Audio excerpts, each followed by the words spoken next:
அன்பு உறவுகளே வணக்கம். உங்கள் ஆதரவுக்கு நன்றி. மறக்கவும் மன்னிக்கவும் அன்பு செய்யவும் நல் இதயத்தை கொடுத்த இறைவனுக்கு நன்றி. நித்தம் என்னை வழிநடத்தும் என் குருவுக்கு நன்றி. கடந்த 5 நாட்களாக ஹோவோபனோபோனோவை பற்றி ஒரு சில அடிப்படையான விஷயங்களை தெரிந்து கொண்டோம். இன்று ஒரு மேலோட்டமாக ஹோவோபனோபோனோ பிரேயரின் அனுபவம் எப்படி இருக்கிறது என்று அனுபவித்து பார்க்கலாம். என்னோடு சேர்ந்து இந்த அனுபவம் எப்படி இருக்கிறது என்று அனுபவித்து பார்க்க விருப்பமுள்ளவர்கள் இணைந்து கொள்ளலாம். உங்களால் முடிந்தால் ஒரு நோட்டும் பேனாவையும் எடுத்துக்கிட்டு உட்காருங்க. இன்னைக்கு நம்ம யாருக்காக ஹோவோபனோபோனோ ப்ரேயர் பண்ண போகிறோன்னா, நம்ம வாழ்க்கையில் ஒரு சில நேரத்தில் ஒரு சில மனிதர்களை கடந்து வந்திருப்போம். அவங்க நம்மளுக்கு ரொம்ப நெருக்கமாக இருந்திருக்க மாட்டாங்க.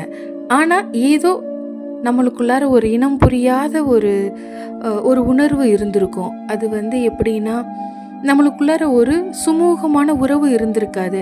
நம்ம அவங்களோட கம்ஃபர்டபுளாக ஃபீல் பண்ணியிருக்க மாட்டோம்.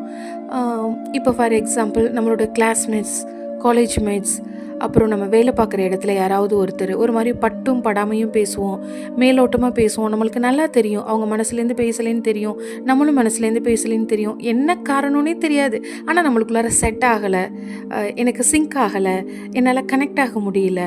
இந்த மாதிரியெல்லாம் நம்ம நிறையா விஷயங்கள் ஃபீல் பண்ணியிருக்கலாம். அது நம்மளுடைய தூரத்து உறவாக இருக்கலாம், நம்மளுடைய பக்கத்து வீட்டுக்காரவங்களாக இருக்கலாம். இந்த மாதிரி ஒரு உறவுகள் யாராவது இருக்கிறாங்க, தெரிஞ்சவங்க யாராவது இருக்கிறாங்கன்னா அந்த மாதிரி உள்ள ஒருத்தரை நீங்கள் எடுத்துக்கோங்க. இன்றைக்கி நான் யாரை எடுக்க போகிறேன் அப்படின்னா, நான் பிஜி படித்தப்போ என் கூட ஒருத்தவங்க சென்னையில் படிச்சுட்டு எங்களோட காலேஜில் சேர்ந்தாங்க. சென்னையில் ஒரு காலேஜில், ஒரு ஃபேமஸான காலேஜில் படிச்சுட்டு அங்கேருந்து எங்களோட திருச்சியில் காலேஜில் பிஜிக்கு ஜாயின் பண்ணாங்க. ஆனால் அவங்க எல்லார்கிட்டையும் நல்லா பேசினாங்க. ஃபஸ்ட்டு நாள் வந்தோடனே இன்ட்ரோ கொடுக்க சொன்னப்பெல்லாம் ரொம்ப நல்லா பேசினாங்க. ஹாப்பியாக இருந்துச்சு. ஒரு நியூ கம்மர், கேர்ள்ஸ் ஸ்ட்ரென்த் ரொம்ப கம்மி, அப்போ நம்மளுக்கு இன்னொரு கம்பெனியன் வந்துட்டாங்க அப்படிங்கிற மாதிரி அவ்வளோ ஒரு ஹாப்பினஸோடு இருந்தும் நல்லா பேசினாங்க. பட் அது வெரி நெக்ஸ்ட் பீரியட், ஒரு 2 பீரியடை தாண்டினதுக்கு அப்புறத்துலேருந்து அதுக்கப்புறம் அவங்களோட பிஹேவியர் ஏதோ ஒன்று என்னை டிஸ்டர்ப் பண்ணிச்சு. அவங்க என்கிட்ட கம்ஃபர்டபுளாக இல்லைங்கிறது எனக்கு நல்லா புரிஞ்சிச்சு. அதை அவங்க எல்லா வகையிலையும் வெளிப்படுத்தினாங்க. அவங்க என்கிட்ட கம்ஃபர்டபுளாக இல்லை அப்படிங்கிறத எல்லா வகையிலையும் வெளிப்படுத்தினாங்க. அது எனக்கு நல்லா அப்படியே அப்பட்டமாக தெரிஞ்சிச்சு. சரி, ஓகே அப்படிங்கிற மாதிரி. ஆனால் எனக்கு என்ன காரணம்னு புரியல. என்னால் முடிஞ்ச அளவுக்கு நான் எல்லா முயற்சிகளையும் நான் எடுத்து பார்த்தேன், ட்ரை பண்ணேன். பட் அவங்க அவாய்ட் பண்ண முடியாத நேரத்தில் எனக்கு பதில் சொன்னாங்க. பட் ஆக்சுவலாக அவங்க பேசினது அவங்களுடைய மனசுலேருந்து அவங்க பேசலை. ஷி இஸ் நாட் கம்ஃபர்டபுள் அப்படிங்கிறது மட்டும் கிளியராக தெரிஞ்சுச்சு. அதுக்கப்புறம் நாள் போக போக போக எனக்கு ஒரு விஷயம் அப்புறமேலும் அவங்களே ஓப்பன் அப் ஆகி சொன்னாங்க. என்ன அப்படின்னா, அவங்க யூஜி படித்தப்ப என்னோட பேர்லேயே அவங்களுக்கு அங்கே ஒருத்தவங்கள தெரியும், அவங்கள்ட்ட ஃப்ரெண்டாக பழகியிருக்கிறாங்க. அவங்க 2 பேத்துக்குள்ளார நடந்த ஒரு கசப்பான அனுபவங்கள் அவங்கள அந்த பேர் உள்ள யாரை பார்த்தாலும் அவங்கள்ட்ட அந்த ஒரு பழைய ஞாபகம் இவங்களும் அப்படி தான் இருப்பாங்களோங்கிற மாதிரி ஒரு உணர்வில் அவங்க அப்படியே ஒரு கம்ஃபர்டபுளாக அவங்களால பழக முடியாமல் இருந்திருக்கிறாங்க. அது கிட்டத்தட்ட அவங்களுக்கு அது சரியாக புரிஞ்சுக்க ஒரு 6 months ஆணுச்சு. அதுக்கப்புறம் ஒன்ஸ் அவங்களே ஓப்பன் அப் ஆகி சொன்னாங்க. ஓகேவா? ஸோ இந்த மாதிரி நம்மளுக்கு யாராவது ஒரு 3வது ஆள்னால ரொம்ப க்ளோஸ் கிடையாது, ஆனாலும் நம்மளுக்கு இந்த மாதிரி ஒரு டிஸ்டர்பன்ஸ் அமைஞ்சிருக்கலாம் இல்லையா? அந்த மாதிரி யாராவது ஒருத்தரை நீங்கள் இப்போ மனசில் எடுத்துக்கோங்க.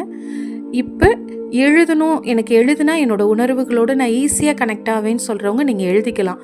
அவங்களோட ஏற்பட்ட அந்த அனுபவம் எப்படி இருந்துச்சு, அதனால் உங்களுக்கு என்னென்ன வலிகள் வேதனைகள் இருந்துச்சு, நீங்கள் என்ன ஃபீல் பண்ணீங்க, அவங்க என்ன பிஹேவ் பண்ணாங்க, நீங்கள் என்ன ஃபீல் பண்ணீங்க, இதை நீங்கள் எழுதலாம்.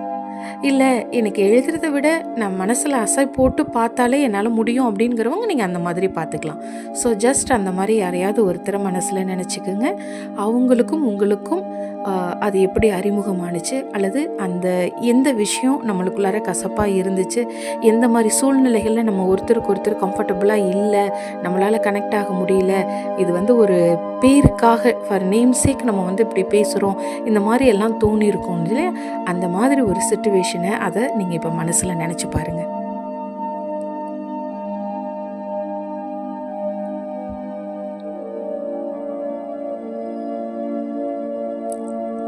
ஸோ அந்த நினைவுகளை நினச்சிட்டு உங்களுடைய ஃபீலிங் எப்படி இருக்குது, உங்களுடைய தனிப்பட்ட உணர்வு எப்படி இருக்குங்கிறவங்க எப்படி இருக்குங்கிறத எழுதுகிறவங்க எழுதுங்க.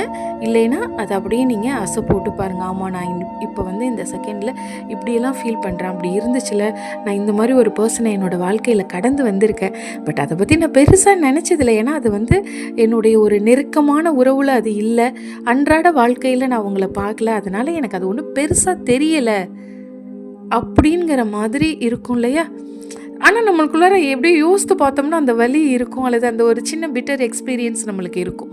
ஸோ அதை அப்படியே அசை போட்டு பாருங்கள். எழுதுகிறவங்க நம்மளோட ஃபீலிங் என்ன, உங்களுடைய தனிப்பட்ட ஃபீலிங் என்னங்கிறத மட்டும் மென்ஷன் பண்ணிவிடுங்க.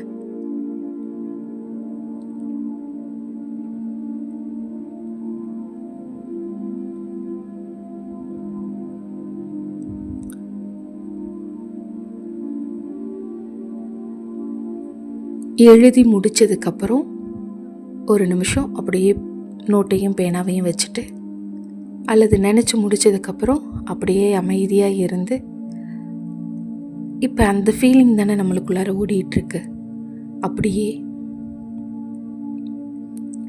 ஐ am sorry, please forgive me, thank you, I love you, I am sorry. Please forgive me. Thank you. I love you. I am sorry. Please forgive me. Thank you. I love you.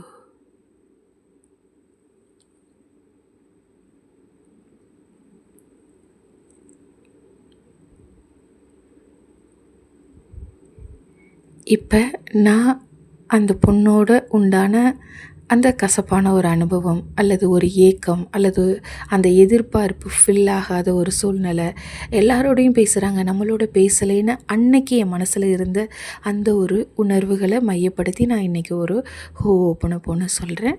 நீங்களும் இதே மாதிரி உங்களுடைய அந்த particular அனுபவங்களை வச்சு நீங்கள் அந்த ஹோப்போனோபோனோ சொல்ல ட்ரை பண்ணுங்கள். சரியா?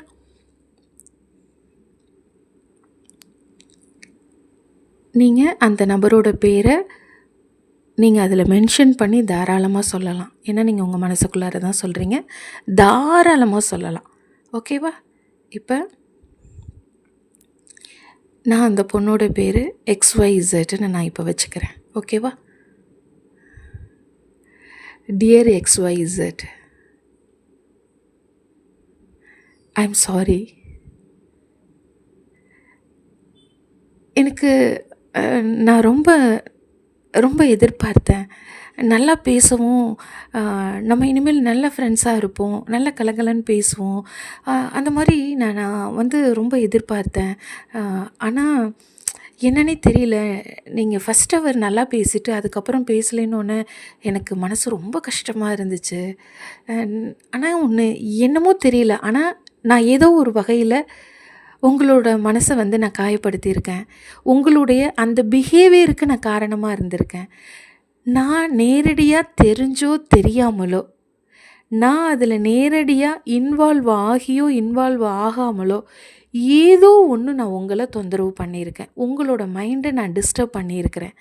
அதனால தான் உங்களோட பிஹேவியர் என்கிட்ட அப்படி இருந்திருக்கு. நீங்கள் டக்குன்னு என்கிட்ட பேசலை, அது என்னமோ தெரியல, நீங்கள் அதுக்கப்புறத்துல இருந்து என்கிட்ட பேசினதெல்லாம் உங்களுடைய மனசுலேருந்து பேசலை, அவாய்ட் பண்ண முடியல, 4 பேர் பார்க்குறாங்களேன்னு என்கிட்ட நீங்கள் பதில் சொல்லிட்டு போன மாதிரி இருந்துச்சு. ஆனால் இதனுடைய எல்லா விஷயத்துக்கும் ஏதோ ஒரு வகையில் நான் காரணமாக இருந்திருக்கேன், அது எனக்கு தெரியுது. நான் தான் காரணமாக இருந்திருக்கேன், ஆனால் அது எந்த விதத்தில் நான் காரணமாக இருந்திருக்கிறேங்கிறத நான் யோசிக்கிறேன்.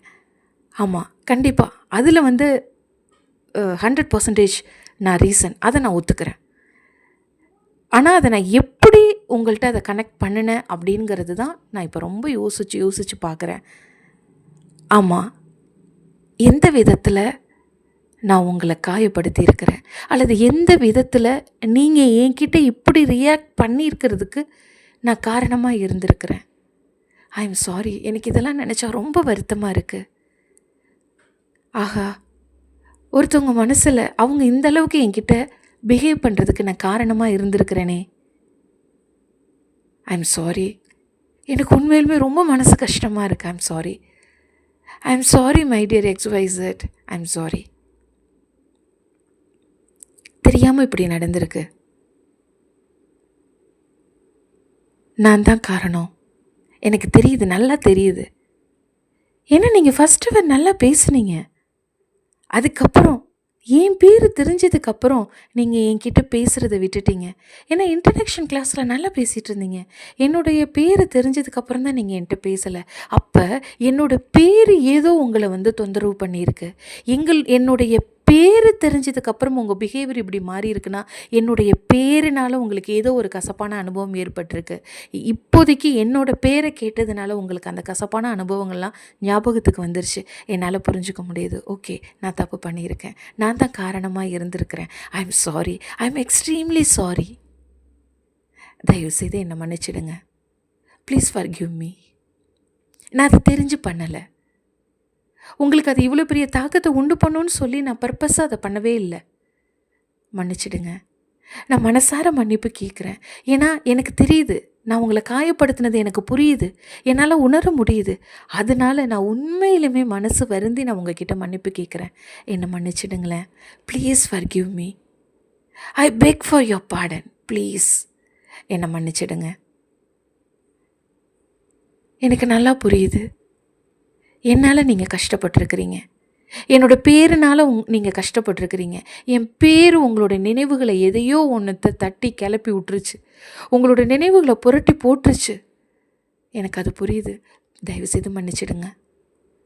நான் இதை தெரிஞ்சு உங்களை காயப்படுத்தணும்னு நான் செய்யவே இல்லை. ஐ am sorry. I am sorry. Please I am sorry. என்னை மன்னிச்சிடுங்க. தேங்க்யூ. நான் என்னுடைய கடவுளுக்கும் என்னுடைய பிரபஞ்சத்துக்கும் உங்களுக்கும் நான் தேங்க் பண்ணுறேன். நீங்கள் இந்த 2 வருஷம் நம்ம 2 பேரும் ஒன்றா படிக்க போகிறோம். நான் படிக்கிற இந்த காலேஜை சூஸ் பண்ணியிருக்கிறீங்க. எங்களோட கிளாஸ்க்கு, எங்களோட செஷனுக்கு நீங்கள் வந்திருக்கிறீங்க. நான் எடுத்திருக்கிற அதே கோர்ஸை நீங்கள் சூஸ் பண்ணியிருக்கிறீங்க. ரொம்ப தேங்க்ஸ். நான் உங்கள்கிட்ட நிறைய கற்றுக்க போகிறேன். நம்ம 2 பேரும் நல்ல ஃப்ரெண்ட்ஸாக இருக்க போகிறோம்.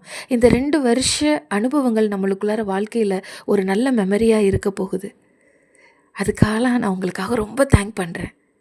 எவ்வளோ விஷயங்கள் நம்ம இன்றைக்கி சேர்ந்து பண்ண போகிறோம் இந்த 2 வருஷத்தில். Thank you so much. Thank you so much. ஏதோ ஒரு காரணம் இருக்குது இல்லையா? அதனால தானே கடவுளோ பிரபஞ்சமோ நம்மளை ஒன்றா சேர்த்துருக்குறாங்க. நீங்கள் சென்னையில் படிச்சுக்கிட்டு இருந்த நீங்கள் திருச்சியில் படிச்சுக்கிட்டு இருந்த என்னோடய காலேஜுக்கு, நான் படித்த காலேஜுக்கு, என்னோடய கிளாஸுக்கு, என்னோடய மெயின் சப்ஜெக்டை எடுத்து நான் சூஸ் பண்ணியிருக்கிற அதே மெயின் சப்ஜெக்ட் எடுத்து நீங்களும் வந்திருக்கிறீங்க இல்லையா? அப்போ இதில் ஏதோ ஒரு ரீசன் இருக்கு இல்லையா? இதில் ஏதோ ஒரு கனெக்ஷன் இருக்கு இல்லையா? இது எல்லாத்துக்காகவும் நான் உங்களுக்கு தேங்க் பண்ணுறேன். என்னுடைய கடவுளுக்கு தேங்க் பண்ணுறேன். இந்த பிரபஞ்ச பேராற்றலுக்கு நான் தேங்க் பண்ணுறேன். உங்களுக்கும் நான் மனசார தேங்க் பண்ணுறேன். I thank you. Thank you so much. Thank you so much. உங்களுக்கு ஒன்று தெரியுமா? இந்த 2 வருஷம் நம்ம நிறைய விஷயங்கள் சேர்ந்து பண்ண போகிறோம். செமினார்ஸை சேர்ந்து எடுக்க போகிறோம். நம்மளுடைய டீம் ஆக்டிவிட்டியில் நம்மலாம் ஒரு குரூப்பாக இருக்க போகிறோம். நம்மளுடைய கிளாஸ் நோட்ஸ் எல்லாம் ஷேர் பண்ணிக்க போகிறோம். எவ்வளோ நிறைய நல்ல விஷயங்கள் எல்லாம் நடக்குது. இது எல்லாத்துக்காகவும் நான் உங்களை ரொம்ப நேசிக்கிறேன். எவ்வளோ அழகாக பேசுகிறீங்க. உங்களுடைய நாலேஜை நீங்கள் எப்படியெல்லாம் ஷேர் பண்ணுறீங்க. எனக்கு உங்களை ரொம்ப பிடிச்சிருக்கு. நான் உங்களை ரொம்ப நேசிக்கிறேன். குயிஸ் காம்படிஷனில் நம்ம டீம் வின் பண்ண போகுது. இன்டர் காலேஜ் காம்படிஷன்ஸில் நம்மளோட டிபார்ட்மெண்ட் வின் பண்ண போகுது. அதுக்கு நீங்கள் அவ்வளோ கான்ட்ரிபியூட் பண்ணுறீங்க. The way you carry yourself, எனக்கு உங்களை ரொம்ப பிடிச்சிருக்கு. I am learning so many things from you. நான் ஒரு கிராமத்துலேருந்து திருச்சியில் ஒரு தனியார் கல்லூரியில் நான் படிச்சுக்கிட்டு இருக்கிறேன். அப்படி இருக்கிறப்ப நீங்கள் சென்னையிலேருந்து அவ்வளோ பெரிய ஒரு எக்ஸ்போஷர் உங்களுக்கு நிறைய இருந்திருக்கு. உங்களுக்கு நிறைய விஷயங்கள் தெரிஞ்சிருக்கு. நான் உங்ககிட்ட இருந்து நிறைய கற்றுக்கிறேன். அதுக்காக நான் உங்களை ரொம்ப நேசிக்கிறேன். நம்ம எக்ஸாம்க்காகலாம் எவ்வளோ டிஸ்கஸ் பண்ணி படிக்கிறோம். இது எல்லாத்துக்காகவும் உங்களை நான் ரொம்ப நேசிக்கிறேன். ஐ love you so much. I love you. உங்களோட கான்ஃபிடென்ட் எனக்கு ரொம்ப பிடிச்சிருக்கு. ஐ லவ் யூ ஸோ மச். எனக்கு நீங்கள் உங்களை எப்படி ஒரு கான்ஃபிடென்ட்டோடு உங்களை நீங்கள் கேரி பண்ணுறீங்களோ அதே மாதிரி அந்த அந்த ஒரு குவாலிட்டியை நான் உங்கள்கிட்டேருந்து கற்றுக்கிட்டேன். உங்களுக்கு எந்த விதத்துலையும் ஸ்டேஜ் வேறே இல்லை. உங்களை பார்த்து நான் அவ்வளோ அந்த விஷயத்தில் அவ்வளோ இன்ஸ்பயர் ஆகி உங்கள்கிட்டேருந்து நான் அந்த விஷயத்தை கற்றுக்கிறேன். I love you so much. இவ்வளோ நல்ல விஷயங்கள் உங்கள்கிட்ட இருக்குது. சான்ஸே இல்லை. என்ன நான் செதுக்கிக்க, என்ன நான் உருவாக்கிக்க, என்ன இன்னும் நல்லா க்ரூம் பண்ணிக்க உங்களுடைய நிறைய குவாலிட்டிஸ் எனக்கு இன்ஸ்பிரேஷனாக இருக்குது. அது எல்லாத்துக்காகவும் உங்களுக்கு நான் தேங்க் பண்ணுறேன். அதே சமயத்தில் உங்களை அதுக்காக நான் நேசிக்கிறேன். ஐ love you so much.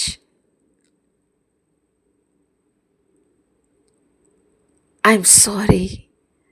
Please forgive me. Thank you. I love you. I'm sorry. Please forgive me. I thank you. I love you. I'm sorry. I'm extremely sorry. Please forgive me. Thank you. I love you. அப்படியே ஒரு நிமிஷம் அமைதியாக இருங்க. எதையும் யோசிக்காதீங்க. அமைதியாக இருங்க. இப்போ உங்களுடைய மனசில் என்ன உணர்வுகள் இருக்குது? இதை நீங்கள் எழுதியிருக்கிற அந்த நோட்லேயே திரும்பியும் இந்த ஒரு சின்ன போன ப்ரேயரை சொன்னதுக்கப்புறம் உங்களுடைய உணர்வுகள் எப்படி இருக்குது அதை எழுதுங்க. இல்லை நினச்சி பார்க்குறவங்க உங்களுடைய உணர்வுகளை அப்படியே அனலைஸ் பண்ணுங்கள். இப்போ எப்படி இருக்குது, ஆஃப்டர் போன ப்ரேயர் எப்படி இருக்குங்கிறத மட்டும் ரியலைஸ் பண்ணி பாருங்கள்.